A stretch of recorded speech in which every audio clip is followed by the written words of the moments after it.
자, 오늘 마지막 시간입니다. 여러분도 시원하시겠지만 저도 시원합니다. 그래서 앞으로는 이제 우리가 대학생들처럼 그렇게 세 달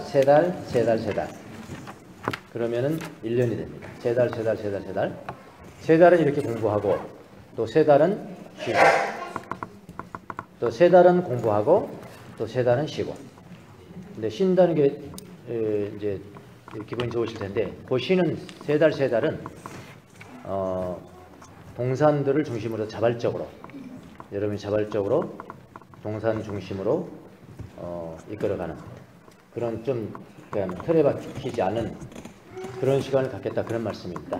그래서 세 달 우리가 봤잖아요. 세 달 이런 식으로 우리가 교리도 배우고 가르침도 받고, 그 다음에 세 달은 여러분이 동산별로 모여서 그렇게 하고, 그 다음에 세 달은 또 이제 우리가 뭐 1박 2일, 2박 2일 이런 그 프랙티스를 실천하는 그걸 포커스를 두는, 그것에 포커스를 두는 데 한 세 달.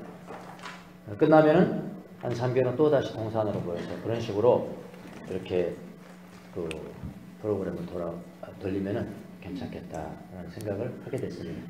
그래서 오늘은 이제 마지막으로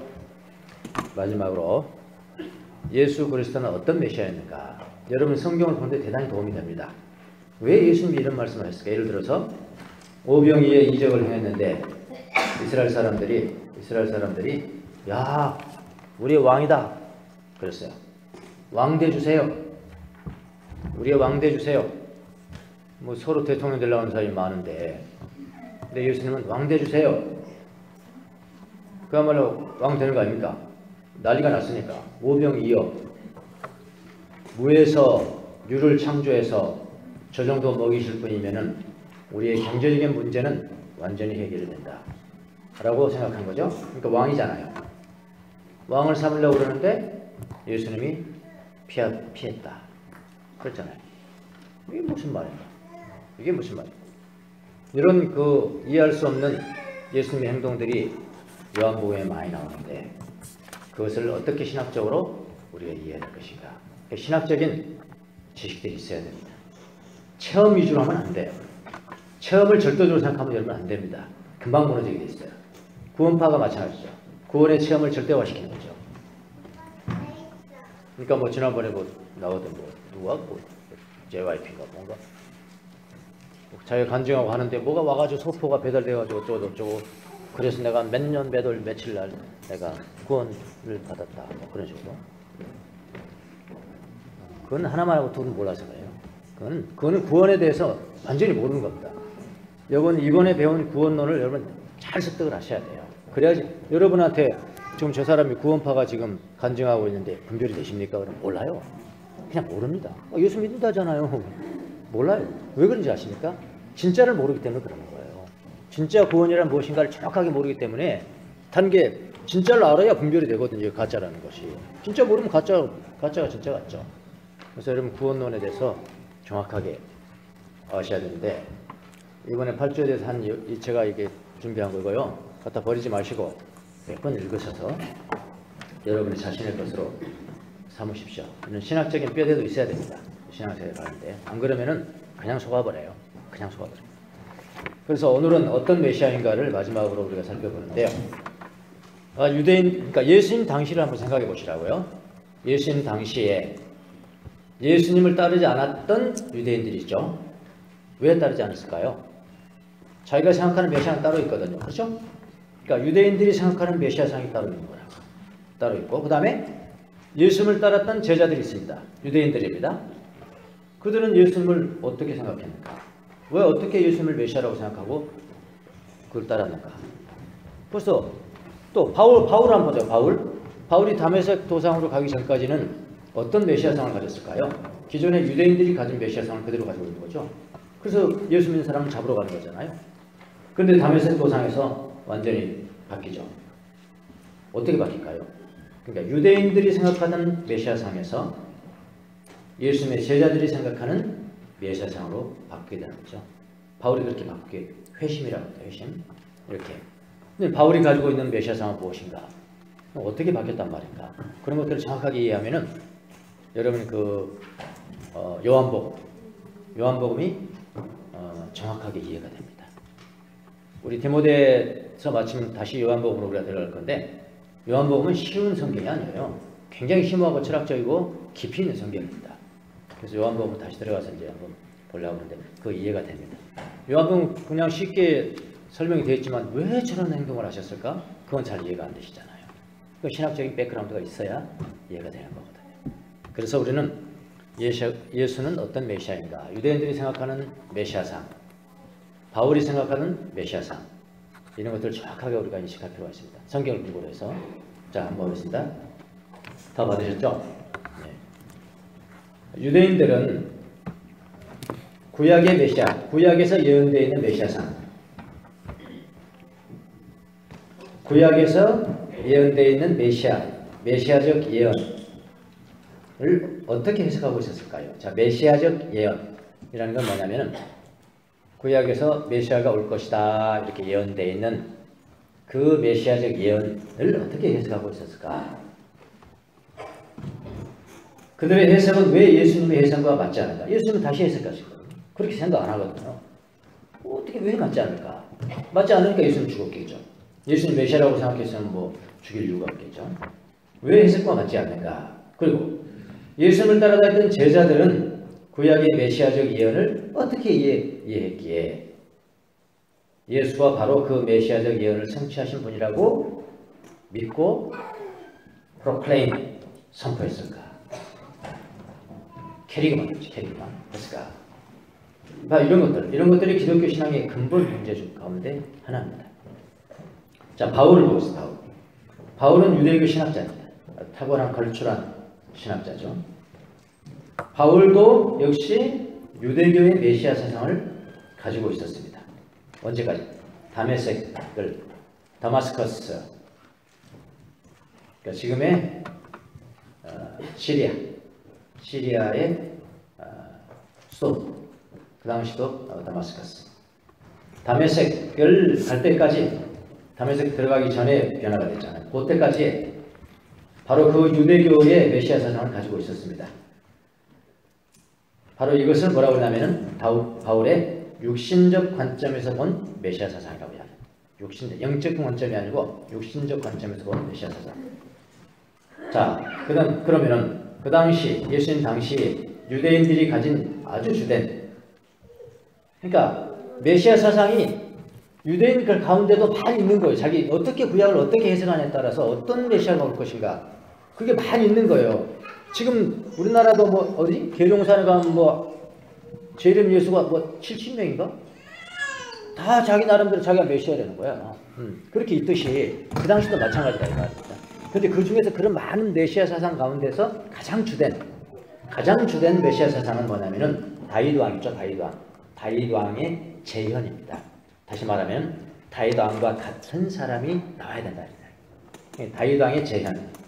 그러니까 육신적 관점에서의 다윗 왕의 재현인 거예요. 다윗 왕 때 여러분 가장 군사력이 강했고 경제적으로 풍요로웠고 전쟁에서 늘 이기고 이랬어요. 사회적 정의가 이루어졌고 그 사상을, 그러니까 다윗의 재현이라는 다시 나타난다. 다시 재현이라는 그 사상이 가장 주된 유대인들이 가진 메시아 사상이었다, 그런 이야기입니다. 그래서 새로운 다윗이 와서 다윗 왕조를 재건할 것을 고대하고 있었죠. 신약시대 예수님 당시의 유대인들은 다윗이 성스러운 성지에 와 있는 로마를 비롯해서 이방 민족들을 다 정복하고 다윗 왕조를 세웠듯이 자신들을 로마와 같은 이방 민족들의 압제로부터 해방시켜줄 새로운 다윗을 고대하고 있었습니다. 이게 메시아 사상입니다. 다윗 시대와 같은 경제적인 풍요, 사회적인 정의, 평등, 평화를 가져올 메시아를 기다리고 있었습니다. 누가 가진 메시아상? 유대인들이 가진 메시아상. 즉 다윗 왕조를 재건할 메시아는 정치적인 메시아고 군사적인 메시아였다. 자, 이건 어느 말씀에 근거하고 있는 것이냐, 어느 성경에 근거하고 있는 것이냐. 그것은 바로 사무엘하 7장 12절의 말씀입니다. 이것을 가르쳐서 신학적으로 뭐냐면 나단의 신탁이 뭐죠? 오라클. 하나님이 나단 예언자에게 입에다가 부어줘. 말씀을 부어줘. 말씀을 부어가지고 나단이 하나님의 말씀을 하는 거예요. 그걸 나단의 신탁이라 그래요. 제가 한번 읽어볼게요. 중요한 것이니까. 사무엘하 7장 12절. 12절 보면 내 수하니, 그러니까 나단이 하나님의 말씀을 다윗에게 전합니다. 내 수하니 차서 내 조상들과 함께 누울 때에 내가 누구죠? 하나님이죠. 내가 내 몸에서 다윗의 몸에서 다윗의 씨를 내 뒤에 세워 그의 나라를 견고하게 하리라. 이게 나단의 오라클이에요. 나단의 신탁이에요. 나단 선지자를 통해서 하나님께서 나단에게 전한 말씀입니다. 요지는 뭡니까? 네 아들 나올 거야. 다윗의 네 씨를 내가 다시 세워서 나를 견고하게 할 거야. 자, 이렇게 이런 말씀을 주니까 당연히 누구를 생각했을까요? 유대인들은 다윗의 아들이 누굽니까? 솔로몬 아닙니까? 솔로몬. 예. 솔로몬인가? 그렇게 하셨겠죠? 어쨌든 다윗의 아들로서 올 사람. 그게 바로 나단의 신탁이라. 유대인들이 이걸 믿었어요. 분명히 하나님께서 다윗의 씨로 다윗과 같은 왕을 세워줄 것이다. 이렇게 믿었습니다. 그래서 역사적으로 보면은 다윗의 아들이 누구냐면은 솔로몬. 솔로몬이 나왔어요. 이 사람인가? 솔로몬을 통해서 다윗의 왕위를 계승하게 했죠. 다윗의 왕위가 계승됐죠. 그러나 여러분이 아시다시피 솔로몬은 실패했습니다. 솔로몬은 메시아가 아니었어요. 유대인들은 솔로몬이 실패한 이후에 다윗 왕조에 대한 실망이 유대인들에게 있었습니다. 그런 실망과 함께 나단의 신탁. 나단의 신탁은 솔로몬을 통해서 이 시대에 오는 게 아니고 종말에 오는 거예요. 종말에 다시 한번 다시 나타날 한 예언으로 재해석했다 이 말입니다. 통일교 문선명이가 자기가 메시아고 영원히 죽지 않는다. 그러니까 죽었어요. 죽으니까 또 다시 해석하는 거예요. 신천지도 마찬가지고요. 14만 4천 명? 14만 4천 명이 찼어요. 차버렸어. 넘어버렸어. 이거 안 되네. 그럼 또 다시 재해석하는 거예요. 알겠습니까? 그래서 이단은 영원하다. 네. 이단은 영원하고 예수 모실 때까지 그건 가라지하고 알곡은 같이 사는 거예요. 같이 사는. 그래서 여러분이 잘 분별력이 필요한 겁니다. 항상 재해석. 유대인도 마찬가지입니다. 솔로몬이라고 생각했는데 아니네. 이거 아닌가 봐. 다시 해석하자. 종말에 또 재현될 것으로 재해석이 되었어요. 이것이 바로 유대인들의 메시아 사상입니다. 다윗 왕과 같은 사람이 올 건데 솔로몬이 아니구나. 이 사람 아니구나. 그럼 종말로 이루어지겠구나. 종말에 다윗과 같은 왕을 우리에게 주시겠구나. 그것이 유대인들의 메시아적 예언이라 이 말이에요. 예언에 대한 해석이라 이 말이에요. 그래서 하나님이 어떤 구체적인 내용을 읽습니다. 하나님이 다시 한번 다윗의 씨를 일으켜서 다윗 왕조를 재건하고 다윗이 이스라엘에게 준 정치적 자유, 경제적 풍요, 사회적 정의, 이런 샬롬, 평화, 샬롬을 이룩하게 될 것이다. 이런 메시아상을 가지고 있었다 이 말이에요. 우리도 지금 이제 예수님상 가지고 있잖아요. 다시 오신 예수님 이렇게 하잖아요. 그와 똑같이 이런 생각을 가지고 있었다는 겁니다. 그래서 유대인들은 다윗의 씨로 오실 그 메시아를 기다리고 있었어요. 정치적, 경제적 이 세상의 왕을 기다리고 있었다. 자, 이 사상은 어디로 나오냐면 구약성경 중에서 신명기 18장 15절. 신명기 18장 15절도 제가 한번 읽겠습니다. 신명기 18장 15절. 요거는 모세.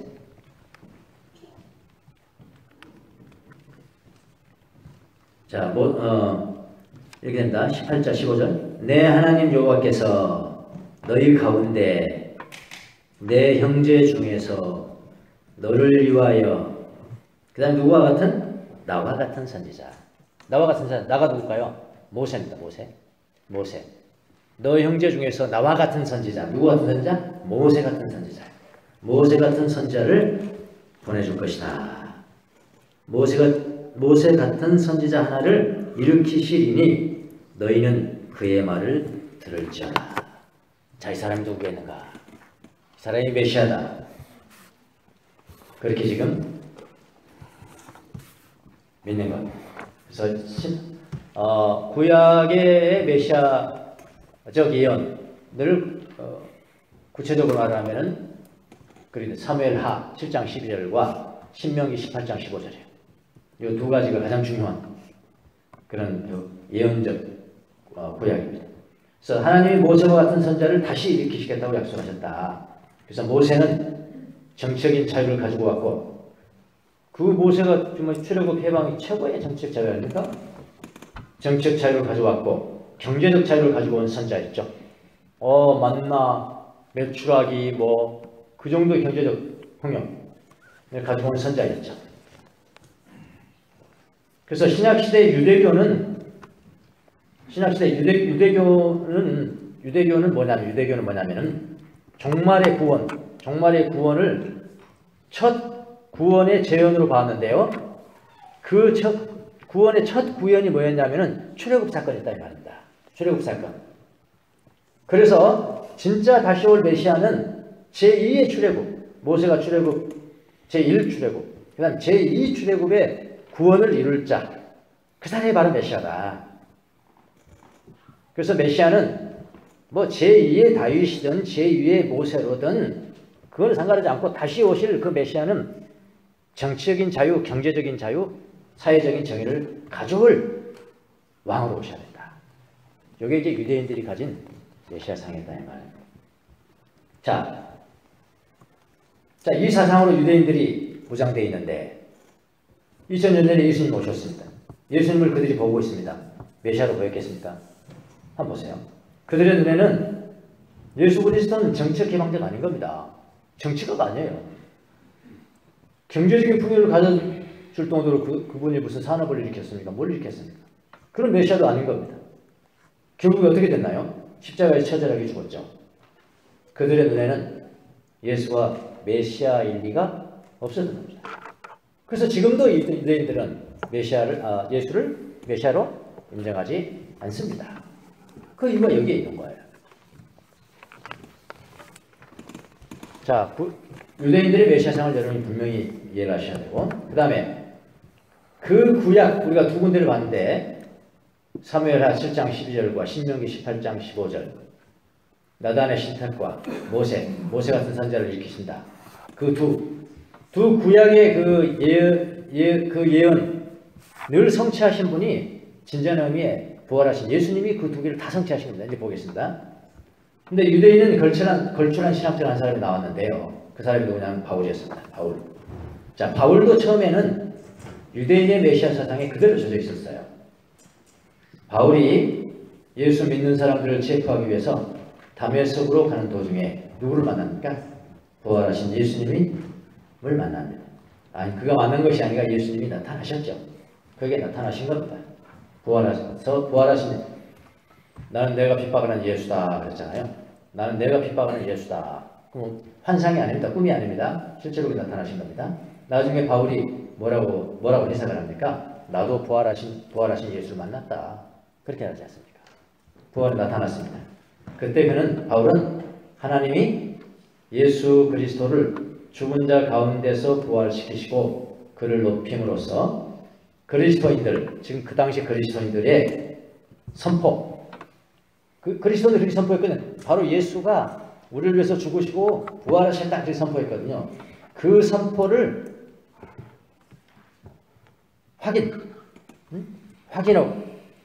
확인해 준다고 계셨다는 것을 부활하신 예수를 만나면서 깨닫게 됩니다. 바울이. 그래서 그는 자신이 핍박하던 그리스도인들의 선포, 그 복음, 카리그마, 그리스도가 성경대로 우리를 위해서 죽고 성경대로 사흘 만에 부활하셨다. 그 카리그마, 그거를 자신의 복음으로 삼은 겁니다. 바울이 변화가 됐어요. 그리스도인들은 예수님의 대속적인 죽음, 대속적 죽음, 대표적 죽음 했죠. 그 다음에 부활이 그게 바로 그리스도적 행위였구나. 그리스도적 행위고 구약 성경의 예언을 성취한 것이라고 이렇게 주장했단 말이죠. 그리스도인들은 그랬단 말이죠. 그럼 그게 무슨 예언이 성취했단 말인가? 유대인들은 사무엘하 7장 12절, 신명기 18장 15절의 말씀을 들고 메시아적 예언을 삼았는데, 메시아 사상을 가지고 있는데, 그러면 그리스도인들은 어떤 걸 가지고 있냐 이런 이야기예요. 그것도 성경에서 나와야 되잖아요. 성경에서 나와야 된다. 근데 아이러니하게도 그리스도인들이 가지고 나온 성경도 똑같다. 유대인들이 가지고 있는 성경이란 말이에요. 그 두 성경이란 건 보세요. 아이러니하게 유대인들이 메시아를 구약 성경 사무엘하 7장 12절 14절 나오는 나단의 신탁과 신명기 18장 15절 등에서 나오는 군사적 정치적 메시아라고 해석했는데, 그리스도인들도 역시 똑같이 예수를 위 구약 성경에 예언된 메시아라고 주장하는 거잖아요. 자, 첫 번째 나단의 신탁, 그건 어떻게 그렇게 된 것이냐. 로마서를 보면 바울 사도가, 바울은 압니다. 뭘 아냐면은 하여튼 유대인들이 가지고 있는 메시아 세상을 아주 굳건히 믿고 있는 걸수락 신학자였고, 근데 변화가 돼서 이제는 그리스도인들이 가지고 있는 메시아 세상을 자기것으로 받아들였으니까 정확하죠. 그 사람의 해석이라는 것은. 로마서 1장에 뭐라고 그랬냐면, 하나님의 아들은, 바울이 쓴 겁니다. 하나님의 아들은 육신으로는, 다시 말하면 육신적 관점으로 말한다면 누구의 씨라고요? 누구의 씨라고요? 예수님은 누구의 씨예요? 다윗의 씨고. 그랬잖아요. 로마서 그래서 그게 나옵니다. 육신으로는 다윗의 씨에서 나셨고, 성령의 관점, 성령의 활동 영역에서 본다면 죽은 자들 가운데서 일으키심을 받거나 일으켜져서 권세를 행사하는 하나님의 아들로 인정받는 등극되신 분으로 묘사를 합니다. 특별히 4절에 능력으로 하는 단어는 뭐냐면은 하나님의 아들을 수식하는 수식구입니다. 능력 또는 권세를 행사하는, 능력 또는 왕의 권세를 행사하는 하나님의 아들이라. 다윗의 씨에서 나왔고, 그 다음에 여기서 지금 능력이라는 것은 누구에게만 주어지는 용어냐면은 왕에게만 주어지는 용어입니다. 아시겠습니까? 그러면 나단의 신탁에서 다윗 왕인데, 예수는 뭐예요? 다윗의 씨고, 왜 영적인 관점으로 볼 때는 뭐예요? 왕이잖아요. 왕권을 가지고 있는 분이니까. 무슨 아시겠습니까?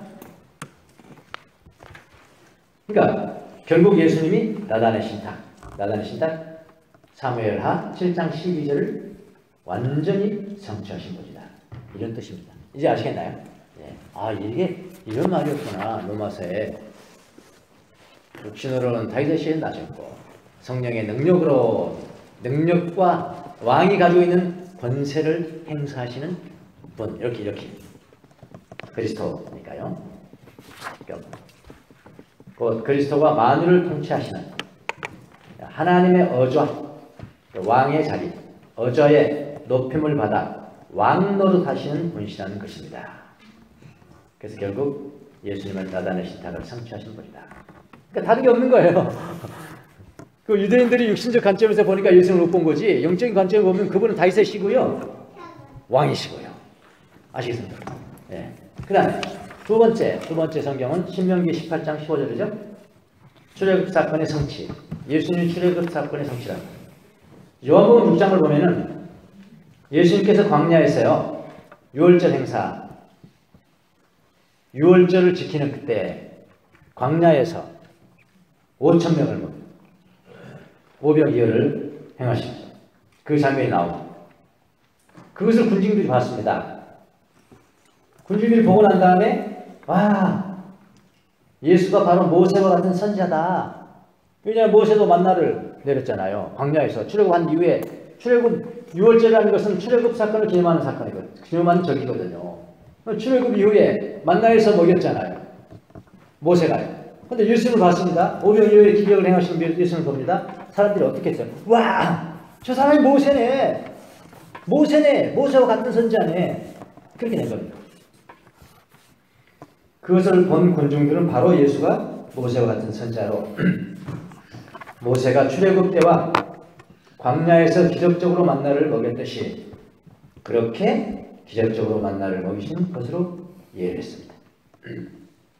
그래서 군중들은 신명기 15장, 18장 15절에 약속한 모세와 같은 선지자가 나타났다 하고 난리가 난 겁니다. 들떴습니다. 그래서 그들은 예수를 메시아로 생각하고 왕으로 삼으려고 했습니다. 근데 예수님이 거기에 머물지 않냐고 뭐라고 그랬습니까? 또 도망가시네요. 참, 이런 같기도 하고 저런 같기도 하고 유대인들 참 골치 아픕니다. 왕 같은데 또 왕으로 삼으려고 도망가 버리거든요. 그리고 예수님께서 그들에게 말씀합니다. 뭐라고 그러냐? 광야에서 너희가 먹은 그 만나가 구원은 아니었다. 구원 아니었다. 하나의 그림자죠. 그것을 먹은 조상들은 다 죽었잖냐? 다 죽었잖냐? 정치적인 자유, 경제적인 풍요는 진정한 의미에서 구원은 아니다. 구원은 아니다. 그런 것은 궁극적인 것이 되지 못한다. 이런 이야기입니다. 예수님.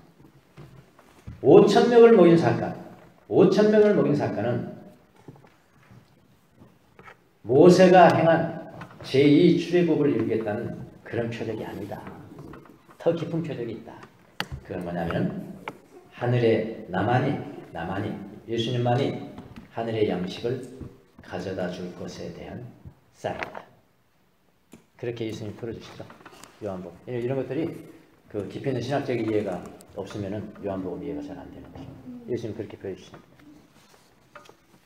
지금도 마찬가지잖아요. 국가는 전쟁으로부터의 평화, 그거 가져다 줄 수 있죠. 그건 궁극적인 것은 아니에요. 절대적인 건 아닙니다. 더 궁극적이고 더 절대적인 것은 하늘의 만나예요.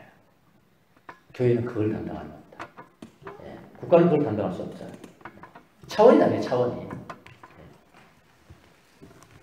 예. 유대인들은 항상 육신적인 관점에서 생각했지만 예수님은 영적인 관점에서 생각을 했습니다.